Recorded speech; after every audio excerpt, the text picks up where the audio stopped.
Yo, halo guys, pakai dengan gue kan Kayu gitu kan. Kayu, Bayu gitu kan. Kali ini gue bakal ngasih tahu lu gitu. Ngasih tahu lu.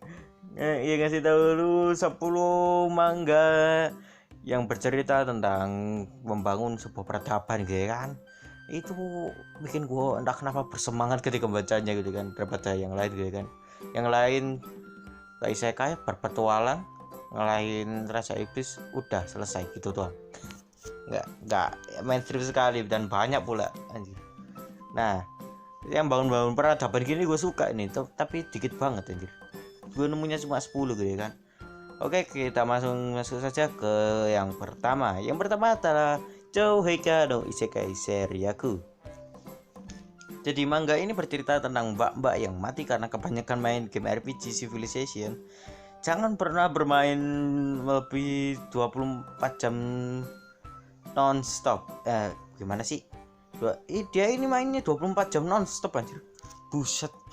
Dan dia is dead anjir. Parah. Dan dia is dead. Dan ke teleport ke dunia gamenya lengkap dengan kerajaannya. Paket lengkap isekai anjir. Ha. Oke lah, oke lanjut. Ke yang kedua ada Esther de Valonia.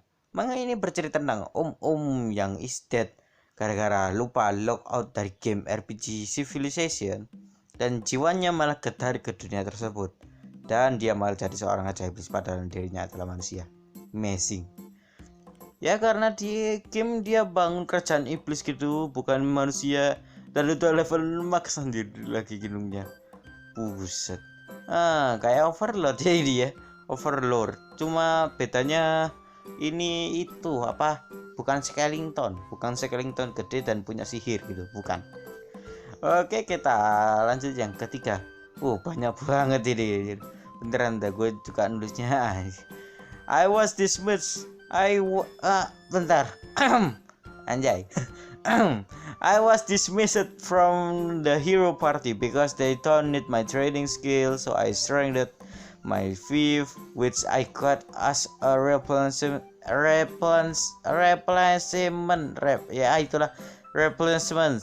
from my retired money. Panjang banget anjir. Ini bercerita tentang mas-mas yang disuruh untuk ngelatih hero-hero buat jadi lebih kuat. Setelah tugasnya selesai, dia dikasih uang pensiun dan juga sebuah wilayah yang bisa dibilang terbelakang sekali. Jadi dia menggunakan uang dan skillnya untuk membuat wilayah terbelakang itu menjadi yang paling maju gitu kan, yang paling terdepan, yang sampai kayak ibu kota kerajaan di situ gitu kan. Oke, kita lanjut saja yang keempat. Yang keempat adalah Remonster.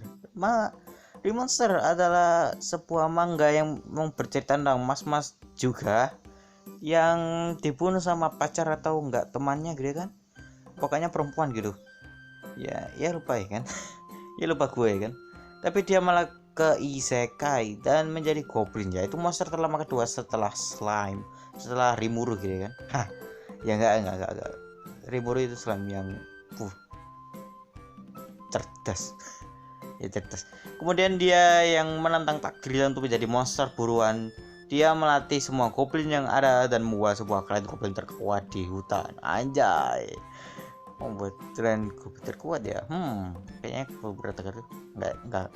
Oke, yang kelima adalah Isekai Tensei Soudoki. Maka ini bercerita tentang seorang anak yaitu Balut Cornelius yang mau mokat gitu kan, yang mau istet gitu kan. Tapi tiba-tiba ada dua jiwa orang Jepang yang masuk ke dalam dirinya. Yang dari orang Jepang ini beda zaman gitu kan, zaman gitu kan. Yang satu dari zaman Sengoku, yang satu dari zaman modern gitu kan. Dan ketika orang ini merencanakan untuk membangun sebuah kerajaan yang paling hebat dalam sejarah. BTW ada tujuan lain gitu kan, tujuan sampingan gitu kan, yang ada di ceritanya gitu kan, yaitu mengumpulkan emas sebanyak mungkin dan tidur di dalam emas itu. Wah, lu tiba-tiba kena asap ke jaringiku, ketiban emasmu sendiri, udah mukat itu. Oke, yang keenam adalah Genjitsu Soku Yusa no Oukoku Saikenki. Manga ini bercerita tentang seorang yang tiba-tiba dipanggil ke sebuah negara yang udah sekarat karena rajanya itu terlalu baik cuy. Ya, jangan terlalu baik dengan orang lain. bisa kamu dimanfaatkan gitu ya. Dan kurang tegas gitu kan soal korupsi gitu kan, korupsi di mana-mana gitu kan. Jadi orang ini sepertinya dipanggil buat bayar upeti kerajaan maju. Isi upetinya ada seorang pahlawan tiap-tiap negara gitu kan. Tapi sang MC malah nawarin gini gitu kan, gimana kalau aku jadi raja dan aku akan membayar kebebasanku dan akan memperbaiki kerajaan ini. Dan si MC pun menjadi raja. Buset, gampang sih jadi raja. Dengan ngomong, aku akan memperbaiki negara ini agar bisa dihuni lagi, yaitu kayak gitu ya. Tadi berdua, wow, raja baru, mantap. Ketujuh, isekai apokalips Gra ya, antara ini gue bingung ini kan. Gra, the conquest of the world start with civilization of ruins. Manga ini bercerita tentang seorang anak muda yang mati karena main game RPG Civilization. Buset, sama. Semua cara matinya yang tadi gue sebutin sama. Matinya gara-gara kebanyakan main game, buset. Dia bangun di sebuah reruntuhan sebuah kastil bersama ajudannya gitu kan. Ketika di game gitu kan. Dan dia dipilih oleh dewa di dunia. Sebentar, salah. Dan dia dipilihkan oleh dewa di dunia itu, kerajaan yang level kesulitannya impossible. Buset. Dia kan top 1 game gitu kan, top 1 gitu kan. Semuanya dari easy, hard, medium gitu kan. Itu dia udah tamat semua tuh kingdomnya gitu kan. Kingdomnya, kerajaannya gitu kan, peradabannya gitu kan. Tapi dia nggak pernah sekalipun menang di mode impossible gitu kan. Ketika di game dia nggak pernah menang, makanya kenapa dia itu main-main terus gitu kan. Sampai gak tidur, sampai dia is dead mokat gitu kan. Karena impossible ini mode impossible ini. Dan di mode impossible ini sumber daya alamnya itu hanya kayu. Makanya kenapa susah itu hanya kayu cuy, sumber daya alamnya gitu kan. Gak ada kayak batu ada, biji besi gak ada, biji emas gak ada. Dan di situ pun gak ada hewan di wilayahnya kan, di sekitar wilayahnya itu gak ada monster, hewan atau apapun. Dan dia mulai dengan itu Pak, nggak ada resource sama sekali kan, nggak ada tambahan 100 kayu, 100 batu gitu, nggak ada gitu, nol, bener-bener nol. Dan nggak ada penduduknya sama sekali kecuali si ajudan gitu kan, itu doang gitu. Nggak punya penduduk dia. Tapi dia ditemani gitu kan salah satu ajudan gitu kan. Dan dimulai bangun kerajaan yang tingkat kesulitannya yaitu impossible. Wah, gue males impossible gitu kan. Gue pernah main gitu kan, itu ada kayak itu kan, mode-modenya gitu kan, mode hard gitu kan, sampai easy. Gimana sih kok balik kocak, easy sampai impossible itu ada gitu. Yang ke-8 adalah Oda Nobunaga